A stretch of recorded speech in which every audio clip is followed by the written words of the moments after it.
Good afternoon. We'll be getting started in just a minute. We're going to wait a few minutes till 4:30.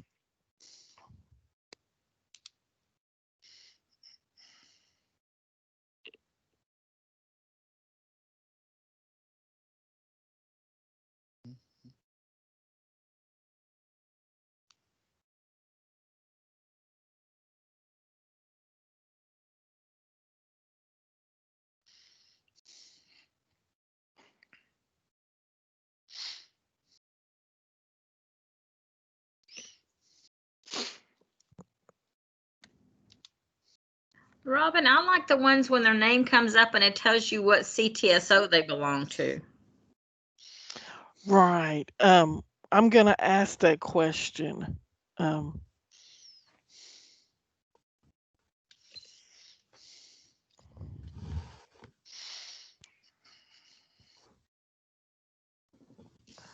we're going to ask a few questions before we get started. What CTSO are you affiliated with? What school district you're affiliated with? And what was your membership last year? These are some questions that might be able to, you might be able to network with people from the same CTSO or from the same area or from the same number in your CTSO. So if you would put where you're from, what school district, what CTSO you're affiliated with, and the size of your CTSO in your chat box, please.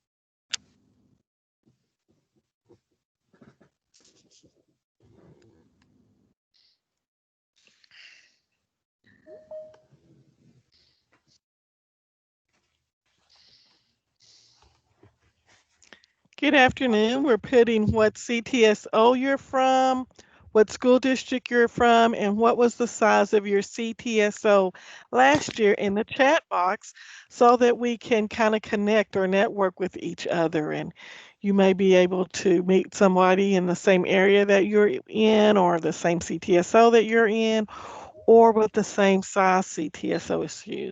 So please enter your school district, the CTSO you're affiliated with, and the size of your CTSO last year if you know it. Thank you.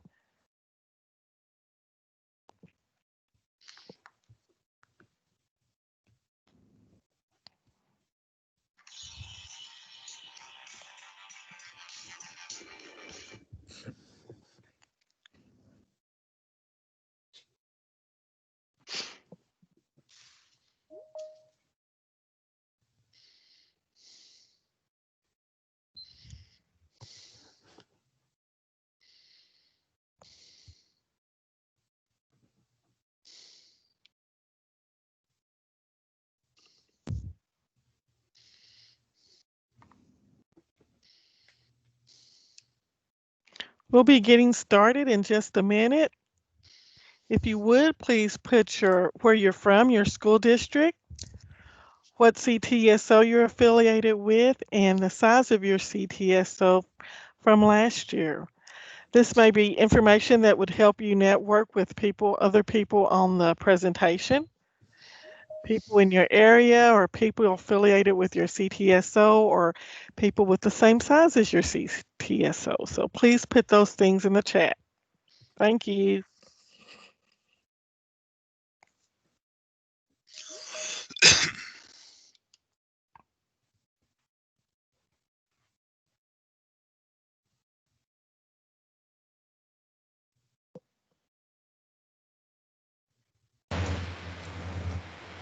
I don't have the chat option on my Meet for some reason.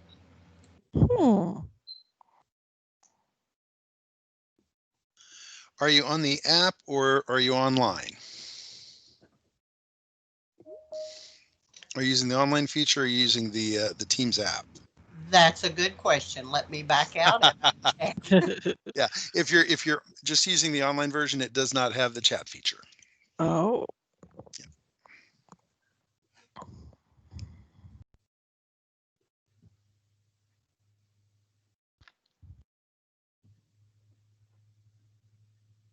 we'll be starting in a few minutes. If you would, please put your school district in the chat and the CTSO you're affiliated with and the size of your CTSO or the number of members you had last year.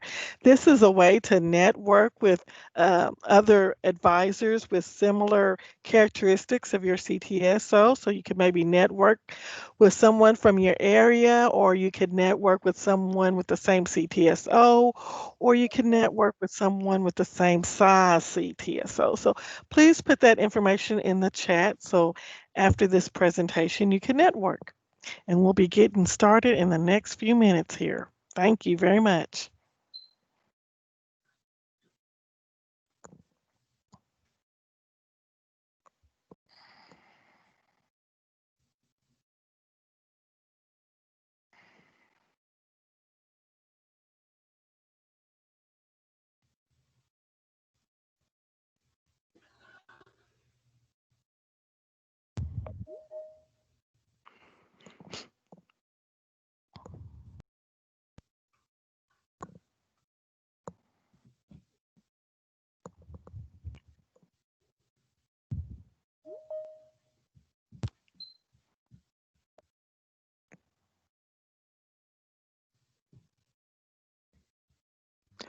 Welcome to the CTSO Advisor Development Training Session, number 3, Perkins 5 Implementation, CTSOs and Program Area.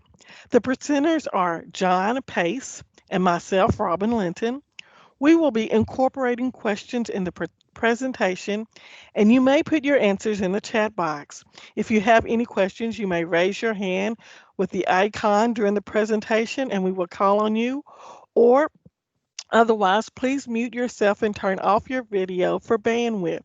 We will also have a question and answer session at the end of the presentation.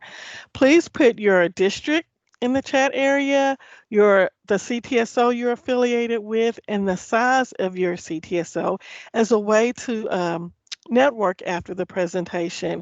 You can maybe connect with someone who lives in the same area or teaches in the same area as you, or that has the same CTSO as you, or has the same size CTSO as you. So please put that information in the chat room.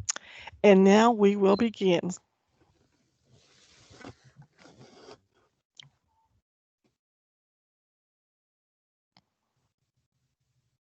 John, are you on mute? Yes, and if you could go ahead and start the slideshow and go to slide number 2, please. Okay. Can you see it now? I need you to go to slide number 2. The Perkins Introduction? I need you to go to slide 2. I'm on it on my end. Oh, well, I'm just seeing slide It's 1. probably froze. Okay. Yeah. Uh-oh. If you want to go to from beginning, why don't you hit that and then. Okay. There we go. Thank you very much. So we're going to start with a little introduction, a little background on the Perkins on the Perkins legislation. It was originally passed as the Vocational Education Act of 1963, and in 1984 it was renamed in honor of the congressman from Kentucky. And anybody who knows where he's from, that would be Hinman, Kentucky. So shout out to anybody who's from Knott County. It was enacted to increase learner access to high quality CTE programs of study.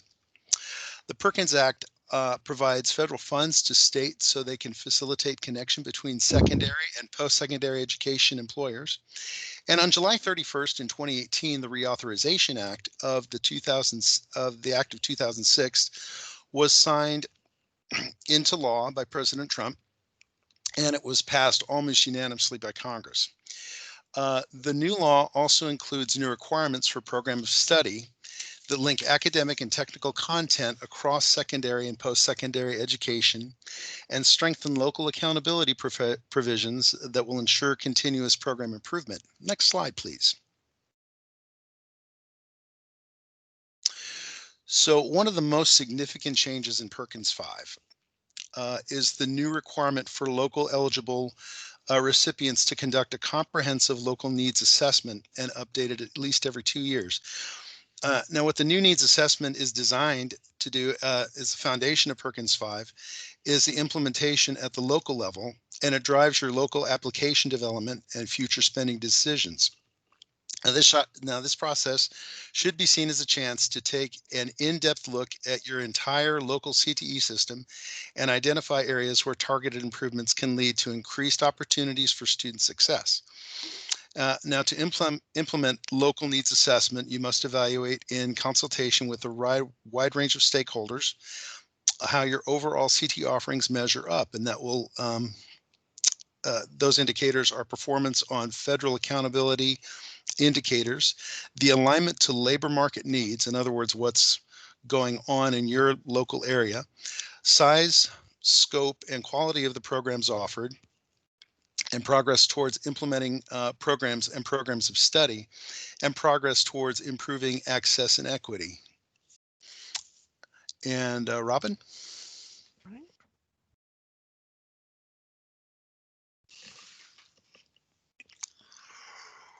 To be eligible for Perkins 5 funds from the Commonwealth of Kentucky, your program area must meet Kentucky's definition of size, scope, and quality. Size means one complete program of study in the program area offered in the school. If a school has several program areas, then each program area must have at least one complete program of study. The program of study must be aligned to academic needs with multiple entry and exit points to allow for continuing education. For example, many schools have at least a business and marketing program.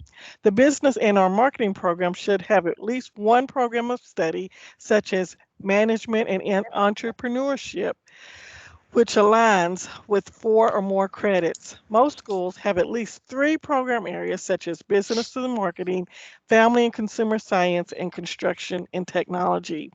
Each of these program areas must have at least one program of study with 4 more credits attached to it. A scope means the program area helps grow the student. It leads for an industry recognized certification, college credit, or dual credit opportunities. Work-based learning can also be a part of scope. All programs must have a scope.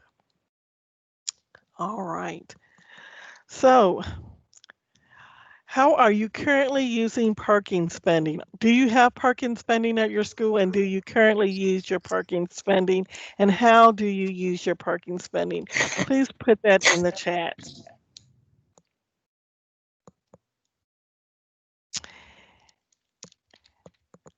And do you have any new uses or future uses for Perkins funding, like using it with your virtual classes or coursework now?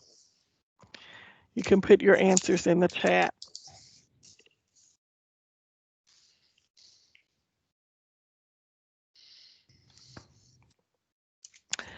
The state definition of size, scope, and quality.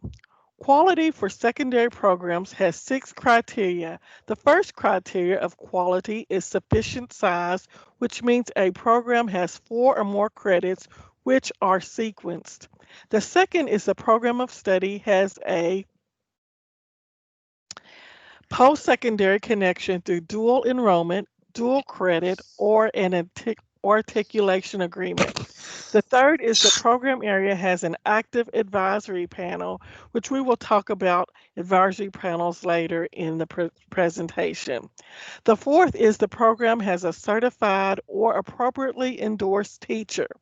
The fifth is the program has a co-curricular career and technical student organization that provides students the opportunity to engage in leadership development activities.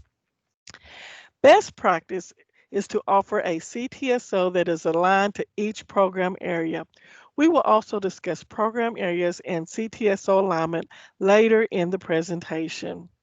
The program area should be supported by current labor market data. It should be a need in your area. You should not be offering a program for a VCR repairman or any other obsolete career.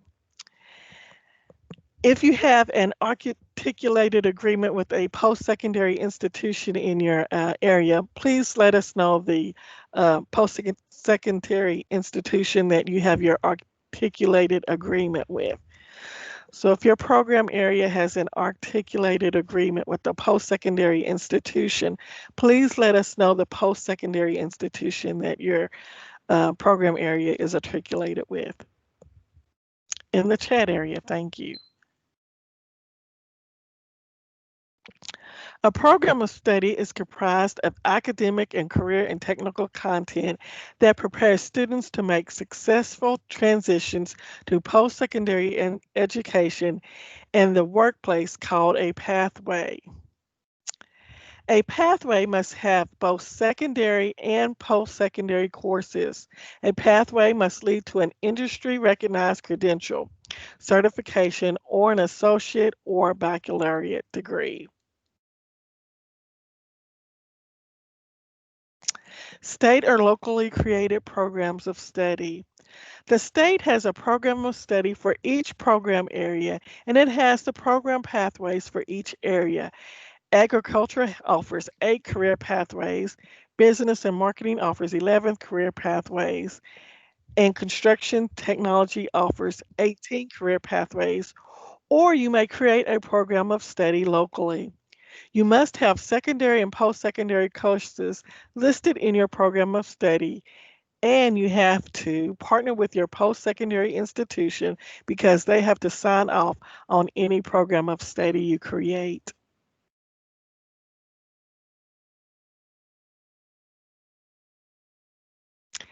Advisory committees. Every program area is required to have an advisory committee or advisory board or advisory panel. Your advisory committee should consist of a student, parent, teacher, administrator, and people from business and industry. When I was a business teacher, we had our advisory committee meeting in the fall and the spring, in September and February.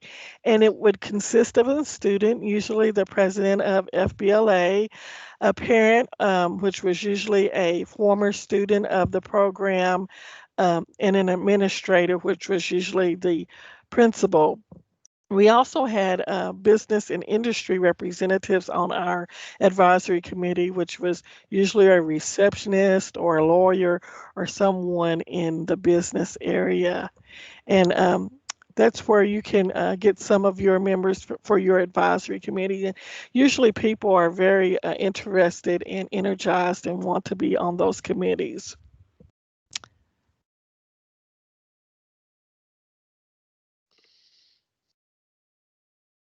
John?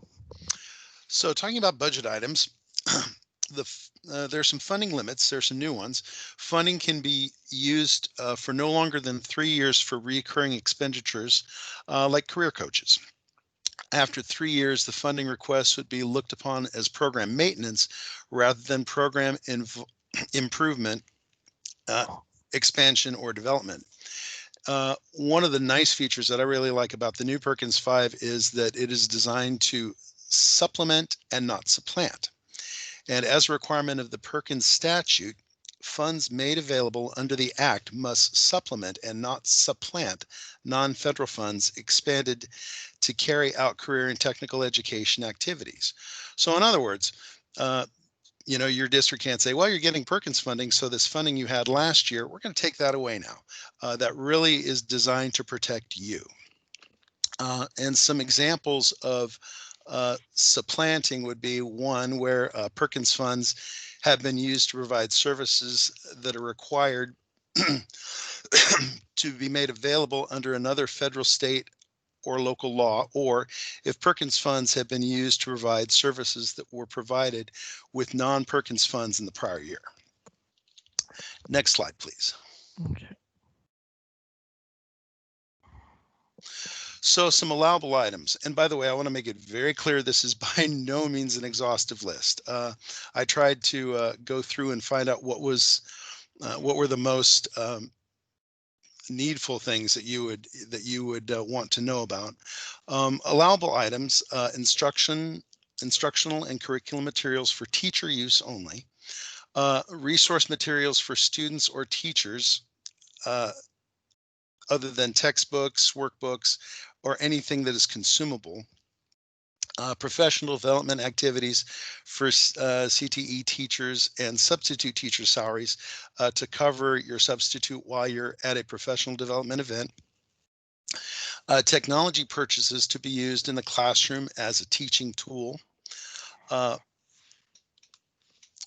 Purchase state-of-the-art equipment and software required by change in curriculum, teaching strategies, or technological advances in the career field. For example, when I was teaching culinary arts, a new style of oven came available called a CombiTech, and it completely changed how you operate a normal oven. And so use some Perkins funding for that. That's one example. Travel for professional development that may include reimbursement for meals, lodging, transportation, or registration fees. Teacher travel, or an honorarium or fee for a consultant or speaker to provide specialized CTE training. I used that a lot, again, when I was teaching culinary arts. Pastry is a very specialized area and not, not my strongest suit. So I would often bring in a pastry chef, and she would be paid through Perkins funding. Next slide. So some non-allowable items, any consumable materials, anything that, for example, going back to my field, food. Couldn't use it to buy food, chemicals, things like that for my kitchen. Student transportation for CTSOs.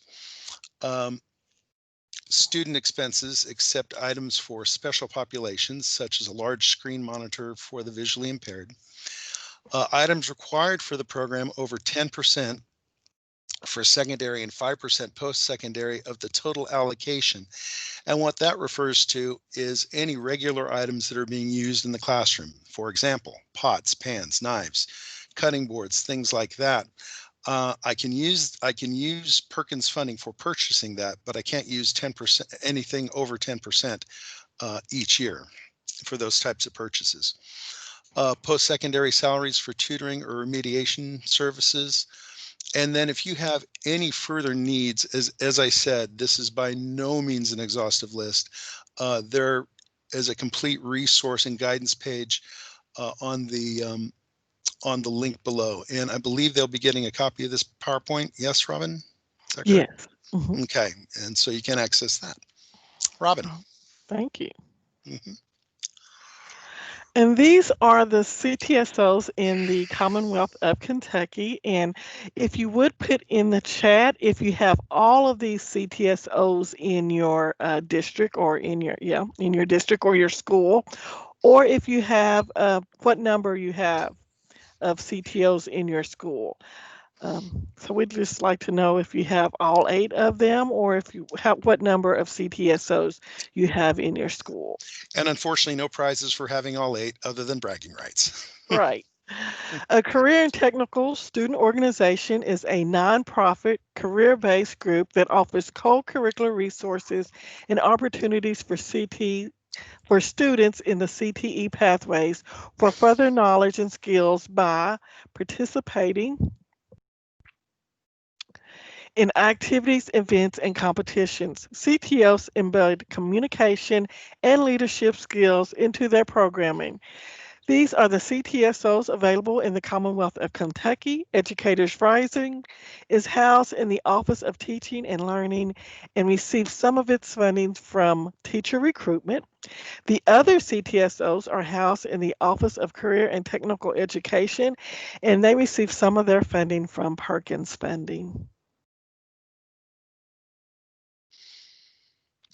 The Commonwealth of Kentucky values CTSOs as indicated by Kentucky Administrative Regulation 705 KAR 4231 Section 9, which states recognized career and technical student organizations shall be an integral part of a career and technical education program and shall be supervised by qualified career and technical education personnel.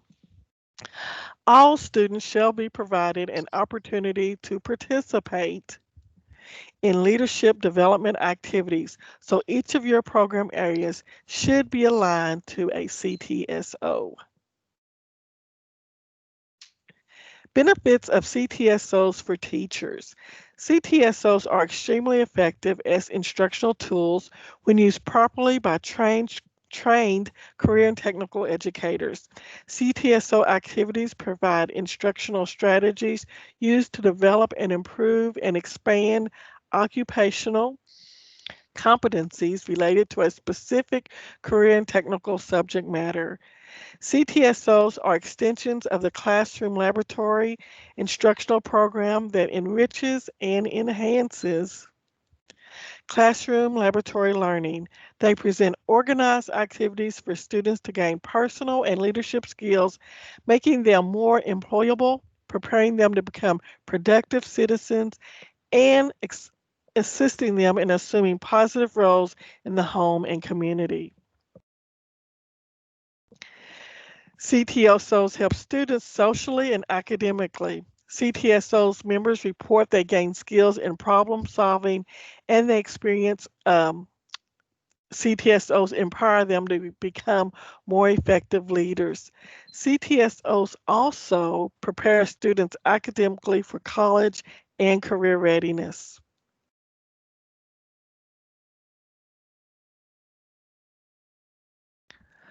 Most CTSOs have leadership camps in the summer for local chapter leaders to expand their skills.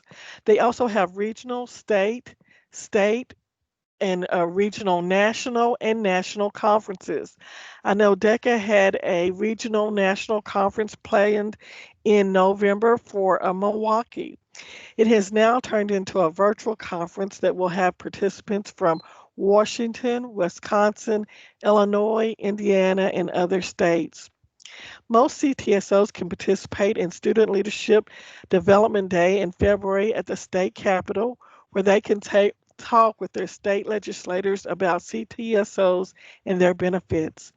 They can also apply their skills by participating in region, state, and national competitions.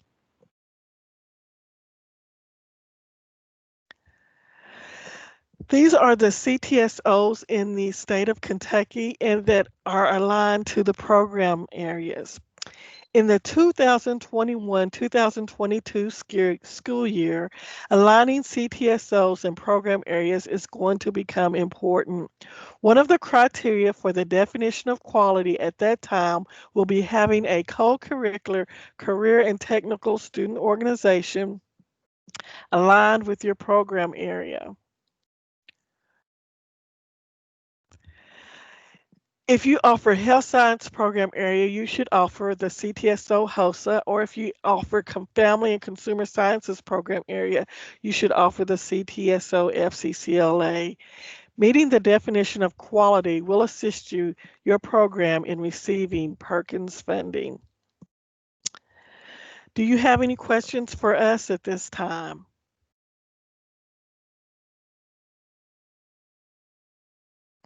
John, are there any questions or comments? No, we don't have any in the chat, Robin. All right. And this is the contact information for John, myself, and Carla Tipton, who is the Perkins coordinator. And if I could just say, Carla was a big help in putting this together. The legislation, it reads like War and Peace. It's immense, but she has a wealth of knowledge, and any questions or issues that you have with Perkins funding, please feel free to reach out to Carla. She was very helpful for me, and she also said at the end of this to please encourage you all to contact her should you have need.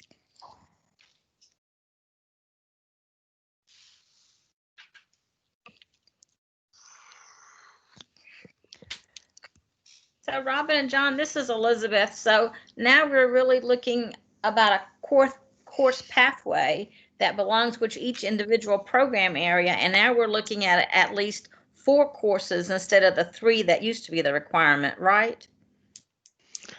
I'm not sure. You probably need to look at your program of study. I know that you need 4 courses to complete a pathway. 4 or more is what they're saying. Mm-hmm. Thank you. Is that your question? Was that? Yes, because last year it was 3, so Mhm, that's a change that mhm, teachers are really going to have to look at what courses they're offering. mhm.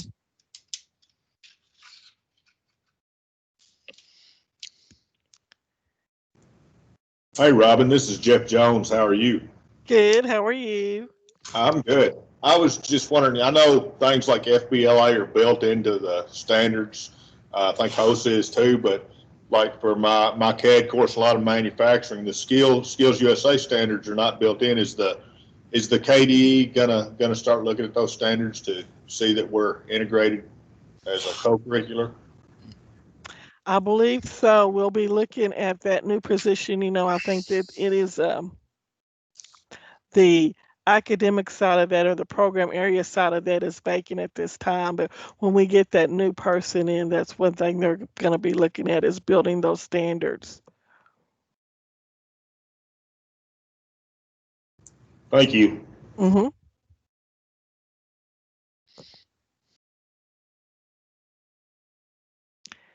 Any other questions?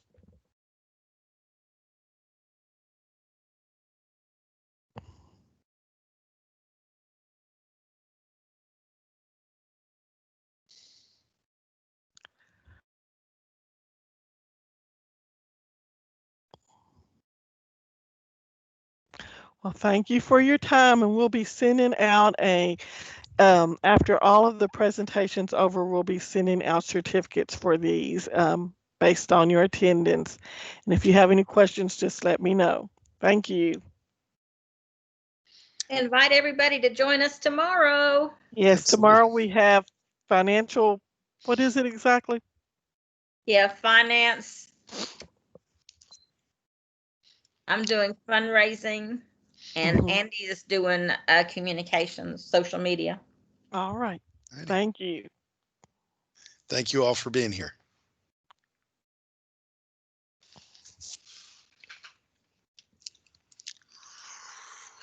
Great jobs, guys. Thank you. Perkins is not a fun topic to talk about. No. That was that my baptism into fire for KDE for this branch? Probably is, yeah.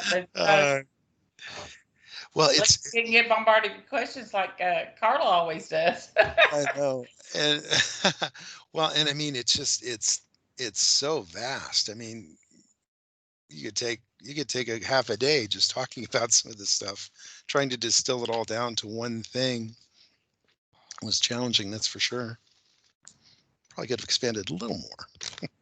Mhm.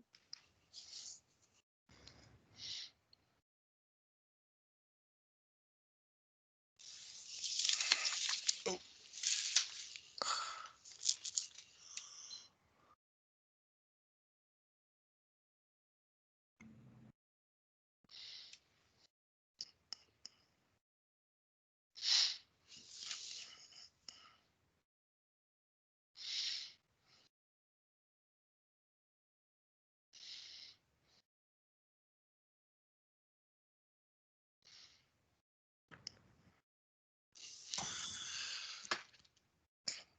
Good job, Robin.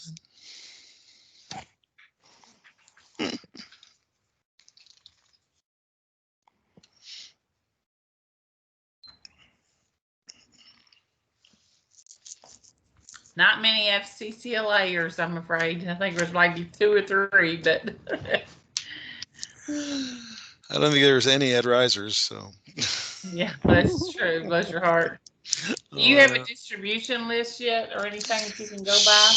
Oh yeah, I've actually went through and just kind of went through and weeded out some of the folks that had dropped off and updated, and now just starting the process of really building. And we have some people who are doing the teaching learning pathway, but not Ed Rising. We're trying to get everybody, all oars pulling in the same direction. So, and Ed Rising right now is in the middle of a major overhaul. They lost some key personnel and they're rebuilding their website, and it's definitely a growth and transition year. That's for sure. Yeah. Yeah. Karen we Smith just tried to join us here. She's former staff for CTE, so I don't know. Should we let her in? No. And tell her she missed it. Oh gosh. Of course, I don't know how we can tell her she missed it if she's sitting in the lobby. Did we let her in? I didn't let her in. There she is. Hey, Karen. It's over. You missed You it. missed it. It started at 4. Sorry. How are you today? You're on mute, by the way. Talk at you. We had a CTE admin Zoom ourselves, so I thought I would be able to pop over and get a little bit of it. Well, you get to see the recording. I'll watch for the recording. Yeah, we'll send it out. Thank you all. It's good to see you. You too. I'll turn my thing on too to say hello. Oh, there you are. You all look real fancy with that stuff behind you. Oh, I know. It's official. And we're matching too. That's the weird thing. Where does one end and the other begin? Yeah. Oh, that's hilarious. I have not noticed the mask over the KDE logo. Oh, Has that been there all week? It has. Oh yeah. Hilarious. We also have other designs available too. So if I don't want to be matching. I hadn't seen that one until today. That's my favorite one. I like that one. I like that with the 300 building, yeah. Mm-hmm. Yeah. So how are the grandbabies, Karen? Since they're chit-chat real quick. They're amazing. 10, 9, and the girls are 7. Oh, my lands. They're grown. 6th grade, 5th grade. Holy cow. And 2 2nd graders. Lord have mercy. That's amazing. We had Mackenzie today. She comes here for NTI 2 or 3 days a week. Okay. And Papa Mark takes her and does her thing, and then I'm in here. We have lunch together. It's really fun. I can't imagine though. I mean, my goodness, I can't imagine what single mamas are doing right now. My heart hurts. It's awful. I watched or helped my nephews and niece. Well, they were having to be quarantined about, I don't know, 2 weeks ago or whatever. That's Nichelle. Love you too. Oh, yeah. Nichelle was in the same meeting that I was in, so we'll get. Hey, and I was talking about CTSOs today with our CTE leadership. We have. Let me just share with you. We have a push across JCPS to make sure that we are compliant with Perkins and that every applicable pathway has an appropriate CTSO attached to it. Woo! So I've got this big spreadsheet, and we are going to identify advisors. We're going to charter CTSOs where there are gaps. So watch out. We are going to explode. Let me tell you also that FCCLA is doing a flat rate this year. I saw it. It was shared. Yeah, it was shared with me, and I sent Vicki Weaver the email that was shared with me, and I said, "Is HOSA going to do something like this?" Yeah. So those that are over 50, they could enroll their entire enrollment. So be sure and push that for us too, so that we can have more numbers. I will. Well, more has culinary. Hey, Nichelle, it's just us. We're having our own little private meeting. Well, hopefully we get if any of our folks are there. Oh yeah, did you see if our 2 folks were there? Robin, did you see? I didn't, but we'll be sending out tapings, and I'll let you know when we send those out. Okay. We're going to record it and put them all together and post them on the KDE website. So we'll let you know. All right. What were their 2 names? We could look real quick. Rhonda Martin and Thomas Mooney had been there the other 2 days. Rhonda was here. I know. I think I put her on here, or I let her in, or whatever. We've offered PD for them, and the kicker was they had to be here all 4 sessions. Yeah, I'm pretty sure I saw Rhonda's name on there. And Thomas Mooney. Yeah. I see him too. Okay. That's simple. Yeah. Excellent. Thank you. Well, I'm going to You're go. welcome. All right, I'm gonna go too. It's been a long day. I've been on Zoom talking since 9 a.m. and that's been very. I totally relate. It was Right. meeting day for this guy. Let me tell you. Oh my Yeah. gosh. Yeah, We where actually you have- are? Yeah. Oh, Robin, this is being recorded too, so you'll have to edit this. Oh, that's session right. so Yeah, I we need can- to check. I Bye, forgot. guys. You'll have to edit this session and cut it off for when you finish. Sorry. See ya, Karen.